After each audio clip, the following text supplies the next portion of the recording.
Good morning. This is Edward Ng with the Pittsburgh Foundation. Sorry about that.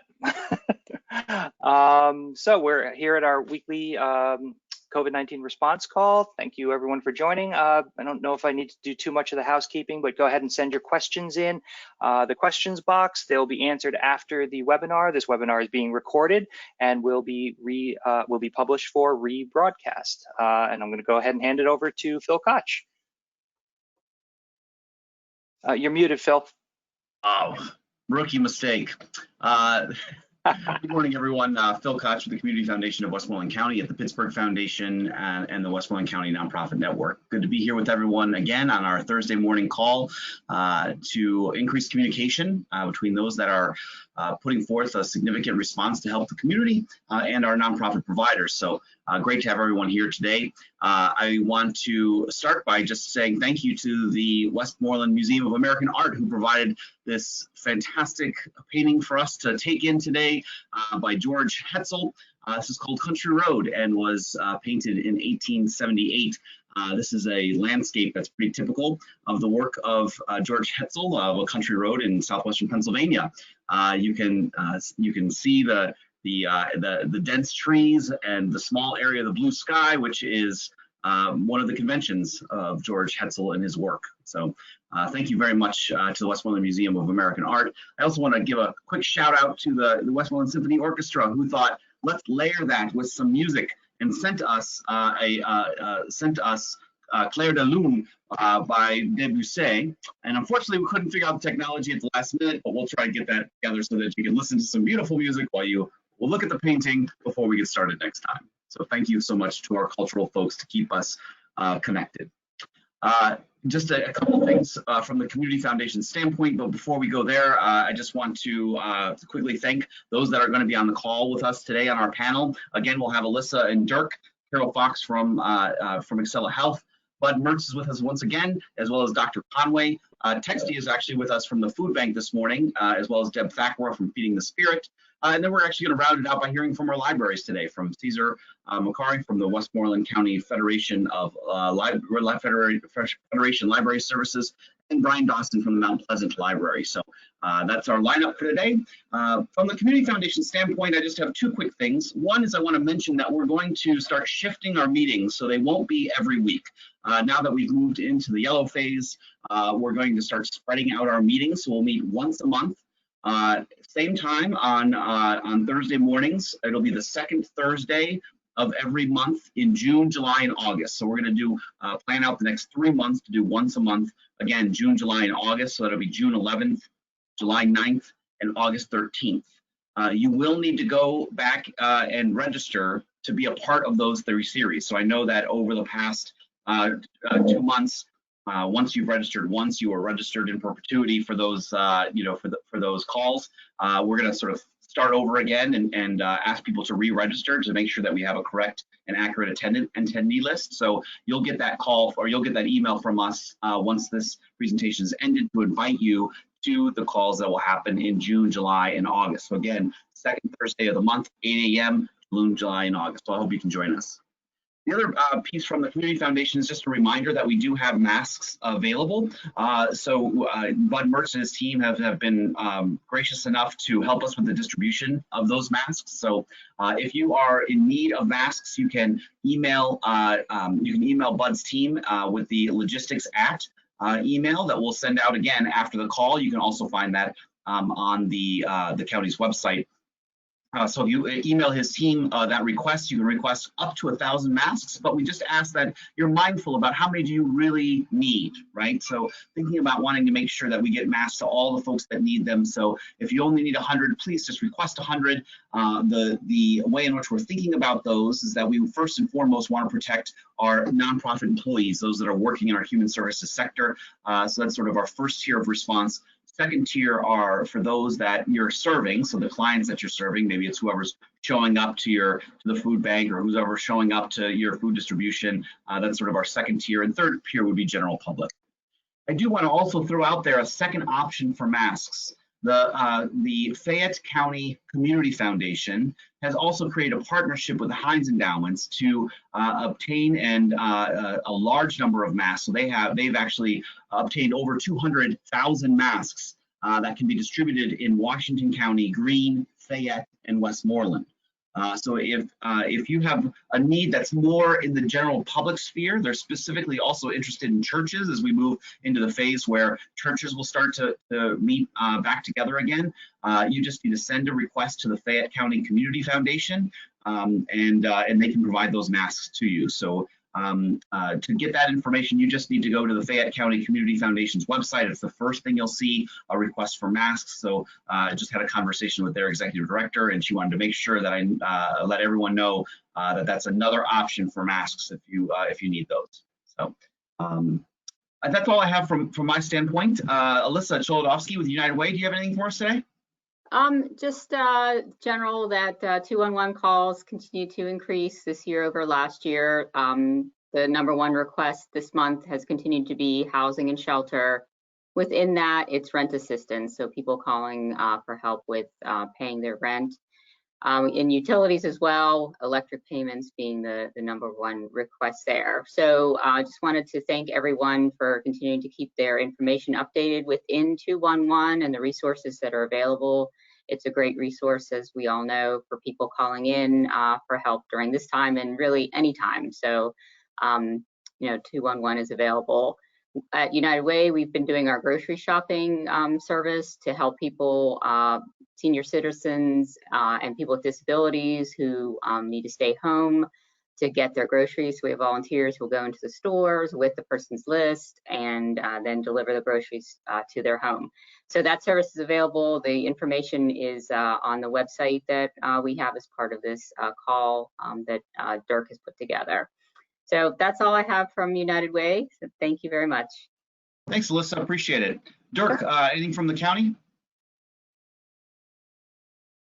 Yeah, I want to mention that the spreadsheet of the indicators for mental health is almost finished. I just have a few more folks I'm waiting to hear from with data. So once I get that information, we're going to post it on the website. We're also going to email it out, the email addresses that we have for stakeholders as well.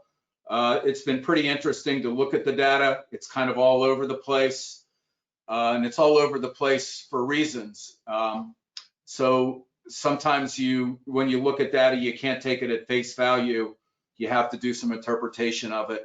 Some of the things that really stand out, Alyssa mentioned one of them, utility assistance, is up significantly, and we just went back as far as January of this year, hundreds of calls more on 211 for utility assistance in January than there were in January of 2019.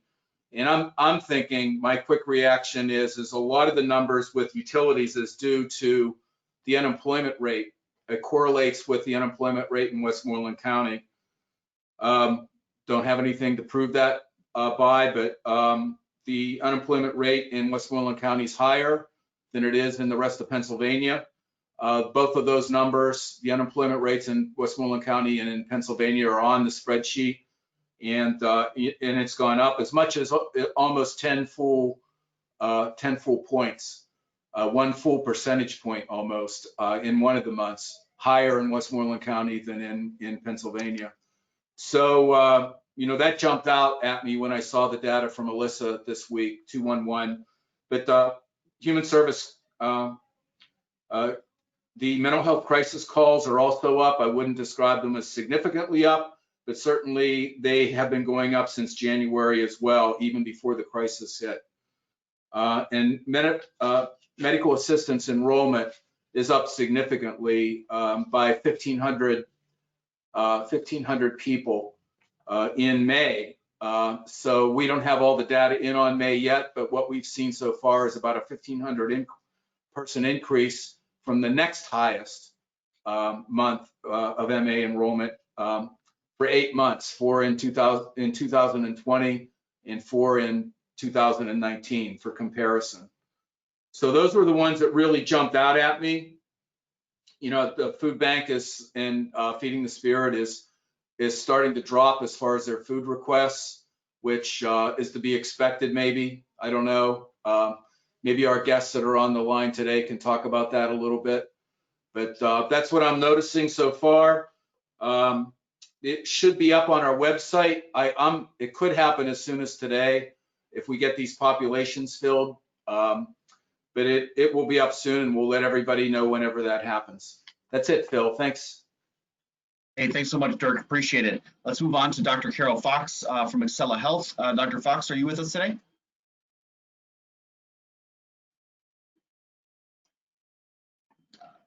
Dr. Fox, are you there? It seems like we're having some audio problems with Dr. Fox again, unfortunately. So Dr. Fox, if you can hear me, please call back in and we'll slip you into the agenda at some point, or you can always send Dirk a message with your report. Either way is fine, but we'll go ahead and move on to Bud Mertz for the sake of time, just to make sure that we're staying on schedule. And Edward, if you could forward the slides to move on to Bud, that would be great. Bud, what do you got for us? Well, good morning. I'll start off by giving you a little weather statement for the day, or for the weekend anyhow. In the emergency management, we have a tremendous relationship with the National Weather Service, and when we expect bad weather to come in, they always send us a note ahead of time about it, and what they're looking at. Severe weather coming in late Friday through Friday evening. Numerous rain showers and storms expected throughout the day, but the strongest will be before sunset east of Pittsburgh. So I only bring that up because as we've been focused on the COVID crisis for Westmoreland County, we also have to recognize that disasters don't come one at a time. And so you know, we will staff this and watch this closely, as well as anything else, any of the other incidents that happen that could raise to a response level from the Department of Public Safety. So you got your weather forecast for this morning anyhow, for going into this weekend.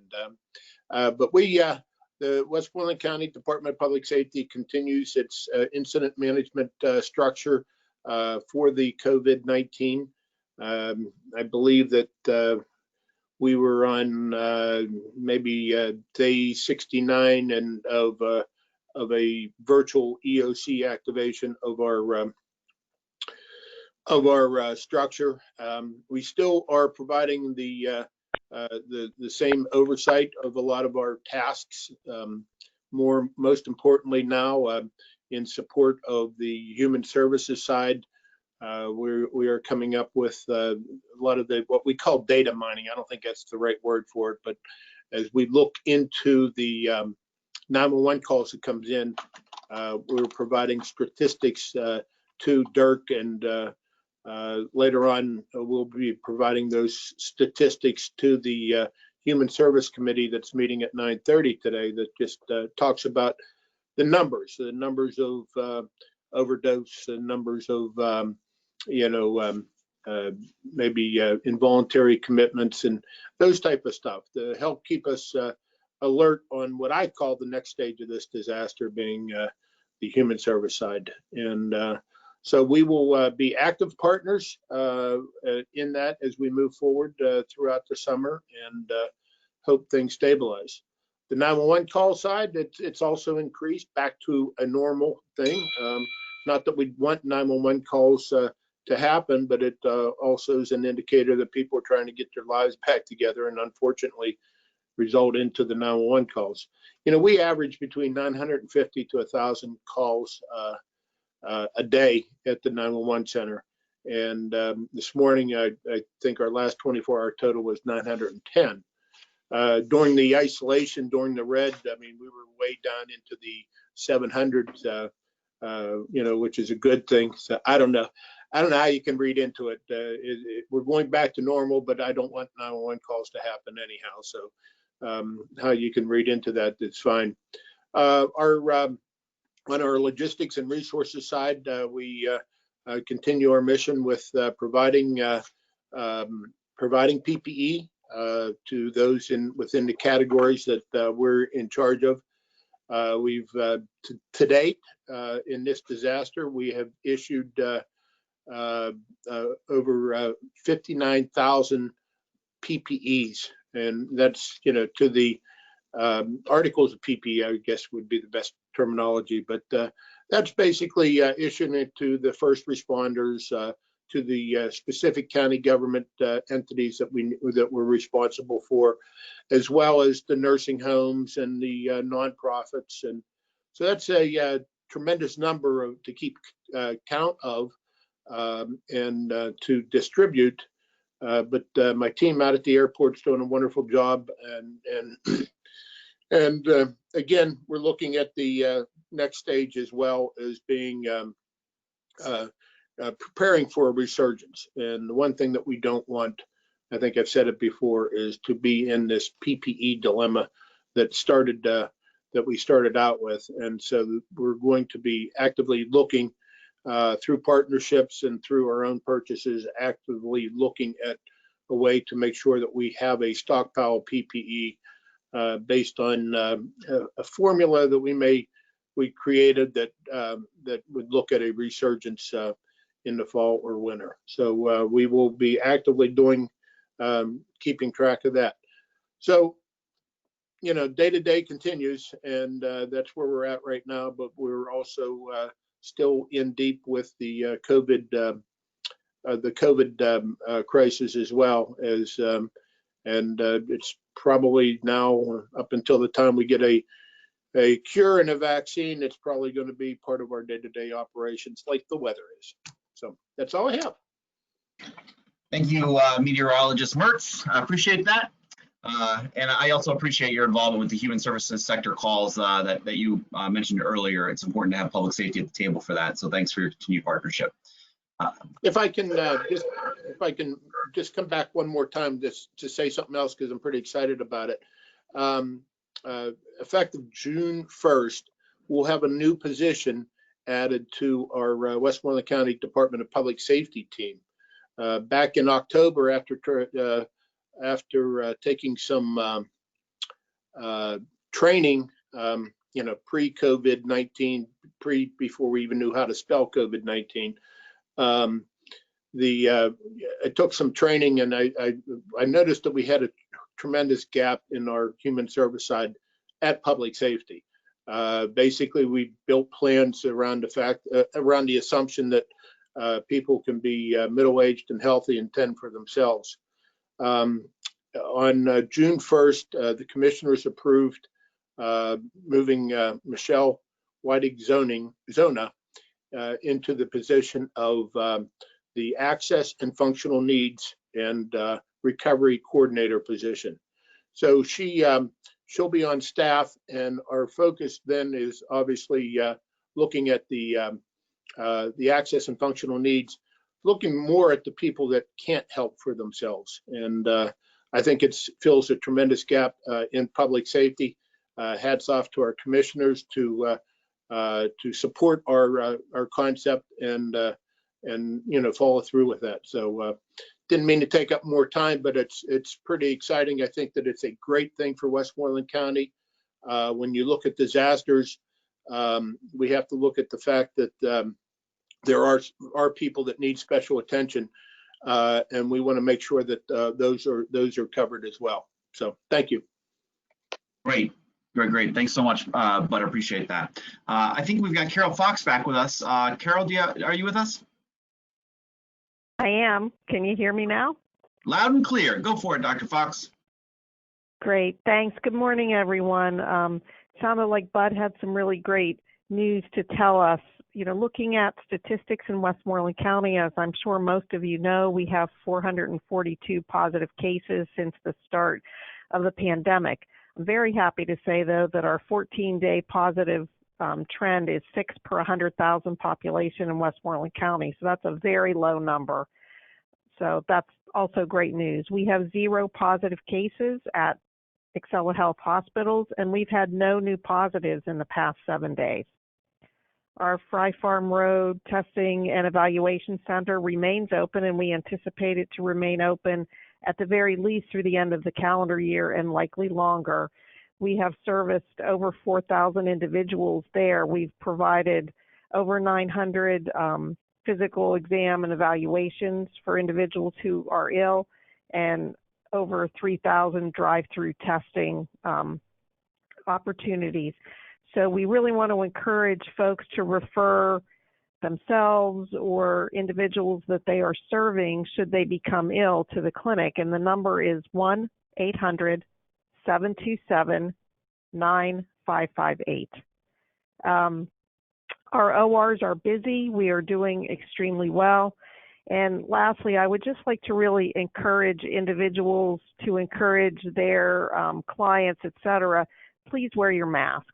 You know, you're not wearing your mask to protect yourself. You're wearing your mask to protect others, and particularly our most vulnerable populations, individuals who are elderly or who have underlying medical conditions. So my mask protects me, protects you, and your mask protects me. So again, I'd really encourage people to do that. I know there's been some controversy about masking. A procedural mask does protect the individual who's wearing that, and those are the masks that we reserve for first responders and healthcare providers. But cloth masks protect other people, so please, please, please wear them. And that's it for me. Thanks. Thanks, Dr. Fox. I appreciate that. And good to hear things are trending in the right direction. Let's move over to Dr. Conway with the Westmoreland Intermediate Unit. Dr. Conway, do you have an update for us? I do, and thank you very much for the opportunity. First and foremost, schools are beginning to wind down for this school year and begin to prepare for the next school year of what that might look like. In fact, the intermediate unit is hosting sharing forums for all school entities within the county, and over the next 2 days in a virtual setting, obviously. The forums are organized by 4 topics. The first forum is around instruction and professional development. The second one is on student supports. The third is infrastructure and safety. And the fourth forum that will occur on Friday will be community outreach. And it's an opportunity for school officials, from principals, curriculum directors, superintendents, building and maintenance supervisors, to come together to those specific sharing forums and share out what their possible solutions are. So it's an exciting opportunity for people within the county to network and share information. Third thing I'd like to share is we did submit officially an RK Mellon application on behalf of the 17 school districts. And so we're hoping to hear in the very near future the results of that application. And last but not least, I wanted to share that the intermediate unit is organizing a teen town hall that's going to occur on June 4th, next Thursday, at 2 o'clock to 3:30 p.m., where we're inviting students to share their experiences during the shutdown, specifically around education. Invited guests are representatives, senators, and the county commissioners to attend that session for them to hear, you know, how teens are experiencing the shutdown and what impact that's having on them. So I wanted to give, I think that's one thing that we've identified, that the student voice is missing here in terms of what they're experiencing, and we wanted to give them an opportunity and a forum to share their experiences with our elected officials. It will be broadcasted on the intermediate unit YouTube channel. And so we will be doing a press release. We will be advertising it on our website as well, beginning of next week with that connection information. Other than that, that ends my report. Thank you again for the opportunity. Great. Thanks so much, Dr. Conway. Appreciate that. At this point, we're going to move over to the Westmoreland County Food Bank. Texty, I believe, is here with us today. Texty, do you have a report? I do. Can you hear me okay? Sounds great. Go for it. Okay, so first of all, I'd like to thank this group specifically for the PPE equipment. The food bank did receive some of those masks, and they were made available to our partner agencies that are out there doing all of this awesome work, and we can't thank you enough. We are beginning to see a leveling off of emergency food calls and referral requests at this point. Please continue to refer folks in need of food to us.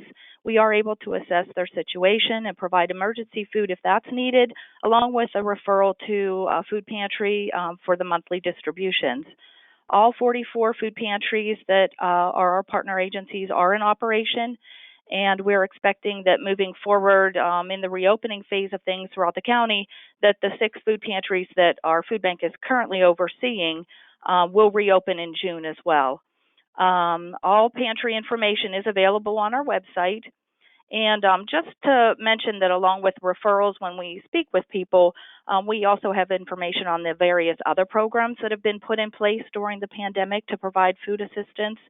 So a few of those programs are the pandemic EBT, and that's for families that have children who receive food through the free and reduced school meal program. So this includes students who attended a school where all students were offered free meals regardless of their income. So those are schools that participated in the community eligibility provision. If a child didn't receive meals through the school program prior to COVID-19 and the household would be eligible due to their current circumstances, they can still apply and receive this help. So those folks, if they're receiving SNAP benefits, this pandemic EBT would be received on their regular SNAP EBT card. Anyone else that have children that were receiving the free and reduced meals through the school program would receive a separate card in the mail and be eligible for those benefits. For folks who are behind on their energy bills, have a shutoff notice, or if they owe enough funds that utilities would be shut off if we were under normal circumstances, they may be eligible for what's called the LIHEAP Recovery Crisis Program. For folks who have been laid off since March and have a child under age 18 and meet a few other requirements, they may be eligible for the Emergency Assistance for Families program. Also, for families that receive SNAP benefits, they may have received an additional benefit of up to the maximum amount allotted to their household size for the months of April and May.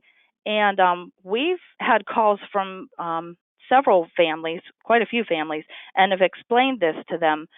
They're reaching out for help and don't realize that these additional benefits had been issued to their cards. They weren't aware of it. So we were able to let folks know to call the number on the back of their card to check their balance, and they may have additional funds on their cards that they aren't even aware of. We have seen this in quite a few situations. Another thing I'd like to mention is that we held our first Farmers to Family, we call that the CFAP, Trunk to Trunk food distribution. That was on Wednesday, so that was yesterday. It's in partnership with the Westmoreland County Fairgrounds.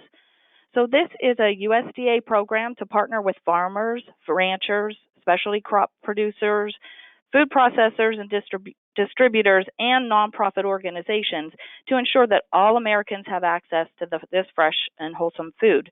So the program is open to everyone. We had enough food for 1,000 families there.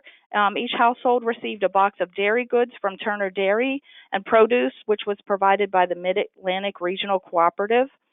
U.S. Secretary Sonny Perdue visited Turner Dairy and the distribution site at the fairgrounds yesterday as well, so it was an awesome day. All in all, it went very smoothly, and these distributions are scheduled to continue at the fairgrounds twice a month through October.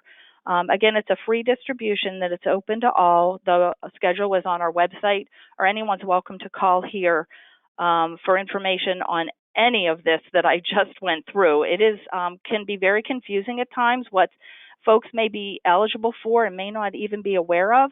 So please use us as a resource to refer people to, and we can explain that to them. Thank you so much. Great, thanks so much, Texie. Appreciate you joining us today and providing all that great information. At this point, we're going to go on over to Deb Thackrow with Feeding the Spirit. Deb, are you with us today? I am. Thank you, everybody, for having us come back on, and thank everybody for doing the amazing work. Texie, I'm really happy to hear that that program went so well, the Farms to Families program.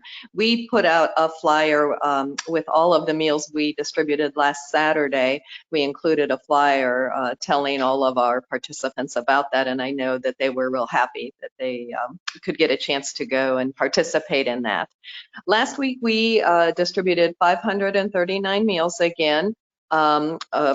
About 200 of those were frozen meals, and the remainder came from local restaurants that were fresh made meals, and all of the restaurants donated. So it's a nice partnership with all of the restaurants, and it allows people to get both a meal for their family for a Saturday and then a frozen meal for each individual in their family for later on in the week. We also partnered again with the diaper bank, and what we're seeing is there are so many families who just do not have the funds to have diapers for their children. So the diaper bank has been very gracious in providing a lot of diapers. I know we distributed probably almost 100 different sizes of diapers. So that was a really, really good thing to see happening in partnership. We notice that we are not getting as many crisis calls for immediate food that we had been in end of March, beginning of April. It's really tapered down, and that's a good sign, I think, along with all the other positive signs that everybody has been sharing. I think people are they're taking advantage of every program like Texie spoke of, all of the food programs such as ours. Their Otterbein Church is starting a food program for students over the summer. I think it starts today. They're going to do takeout lunches on Mondays and Thursdays at 12 o'clock, and any student is available. It can come. So they're doing a drive-through, I believe, and also a walk-up. So I think you could call the Otterbein Church if you wanted more information about that. But that's very exciting as well. It's going to run over the summer, June, July, and August. The other thing we are seeing more of is rent assistance calls, as the 211 numbers are showing as well. And we've expected this as people are hit with unemployment or loss of job and for longer than expected. So we step in and we partner with all of the other agencies as we do with homeless placement. So we just continue to do all of that, and we're very blessed to have all of the other agencies to partner with. That's all I have. Great, thanks so much. Appreciate it. Thanks, Deb. Let's move over to our final speakers today, which are our folks from the library system. Caesar, are you with us? I am. Can you hear me okay? Loud and clear, go for it. Okay. First of all, good morning to everybody. My name is Caesar McCary. I'm the Executive Director of the Westmoreland County Library System. Bring you up to date on a few things. We've been our libraries have been physically closed since March 14th, which was a Saturday after the orders came down from the governor. However, even though we've been physically closed, we have been providing services. And the services that we've been providing have been in two different ways. One is in terms of programming, we've been providing extensive virtual programs, and we've been moving towards virtual programs. And I'll say something how we've communicated with people in a minute. But the other thing is we've been providing ebooks. And we've been providing ebooks for many, many, many years, and the ebook usage has increased over the years extensively. We've been getting about a 15% growth almost every year. Hehowever, before the crisis and after the crisis, we saw a huge jump. And what the increase was overall was about 46%. That's before the 14th of March, after the 14th of March. However, the thing that really sticks out in my mind statistically when I looked at that usage was the usage by what we would call juvenile fiction category. And that rose by 420%, which is mind-boggling, which leads me to believe that the kids are reading, even they're not in school, and they're reading a juvenile fiction book. So we've been providing that. What I failed to tell you was that for those of you that aren't aware, we have 25 library sites throughout the county. and they're located just about every part of the county. We do provide free services to everybody in the county. Where do we stand now? Well, before I do that, we've been communicating with our patrons through email blasts. We've been sending email blasts twice a week. Usually on Sunday, we've been telling people regarding the virtual programs that I talked about for that week, and people can register. And of course, we're using all sorts of technology that many of us maybe have never heard of before, but and the attendance has been very, very good in terms of the virtual programs. So where do we, and I can tell you that the analytics from these email blasts is very high. We've been reaching about between 20% and 61% of people opening up our emails. And if you know anything about email usage, that's pretty high. And the 61%, by the way, was when we sent out the notice on March 13th that our libraries were closing. 61% of the people of our email opened up the emails.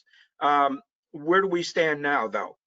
For the last few weeks, we've been meeting extensively on how to prepare and how to transition to providing the physical services, in addition to the services that I mentioned to you. And a couple weeks ago, about a month and a half ago, we formed a committee amongst our libraries, and there was a list of things that were recommendations that were made to our libraries. In addition to that, about 2 weeks ago, the state library, from the governor's office, sent us guidelines, and we're using those guidelines. And what I mean by guidelines is things like the masks, the sanitizing. Most of our libraries are probably going to have, when they open up, they're probably going to have you probably have seen them in the stores, the plexiglass shields. We've been doing that. In about an hour, we're going to be meeting one final time. I can tell you that some of our libraries have transitioned to some services. The Penn Area Library and the Norwin Library, for about a week and a half, 2 weeks now, have been providing curbside service. I am sure that after this meeting this morning, we'll find out that there are probably going to be many, many more libraries that are going to be providing that. Yesterday, for the first time, we provided a van service. Most of you probably don't even know why we provide a van service. Well, let me just explain to you. Obviously, we have 25 sites. Each one of them have books. If you're a patron, let's say at the Greensburg Library, and you need a book from Ligonier, well, it has to get from point A to point B somehow, and we provide a van service. And we reinstituted the van service yesterday for the first time since the closure. We probably will have an announcement, an email blast, possibly either tomorrow or Saturday, giving everybody an idea of the information for each library, what services, where they are right now, and what their timeline is going to be. And it's kind of complicated when you have 25 sites and they're all doing something a little different. But we're working very hard, and we're also in the midst of planning for usually in the summertime, under normal circumstances, we have extensive children's programming in the summer, and they're very well attended. And obviously under the situation, we're looking at virtual programming, where we're dealing with a lot of virtual programming for the summer. I think that's about it at this point, but it's not as if we're not doing anything. We're doing a lot. No, it sounds like you're doing a lot, Caesar, and I appreciate, I know the libraries can be the center of a community in a lot of points, and so I'm glad to hear that you guys are getting ready to open back up, and we're here to work with you all on that. Thanks so much for being with us today, Caesar. Before we wrap, I just want to, once again, send it over to Dirk or Alyssa. Do you all have anything else that you thought of last minute here? Nothing for me, Phil. Thanks. Nothing either for me. Thanks, Phil.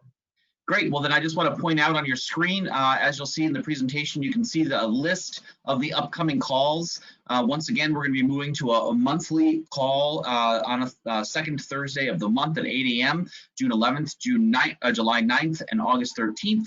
Once again, you'll have to re-register to be part of that series. So once you register for one, you'll be registered for all three. We'll send an email after this call here with that information. And then lastly, just a reminder that at the very bottom of that screen, you'll see the tiny URL there at tinyurl.com/2020response. If you use that tiny URL, you'll be able to get to the county site that has all the resources that were discussed today and others that were discussed on previous calls, as well as the recordings from previous calls. So that's all I've got. Thank you so much, everyone, for your time and for all the work that you do to keep our community safe. Until next time.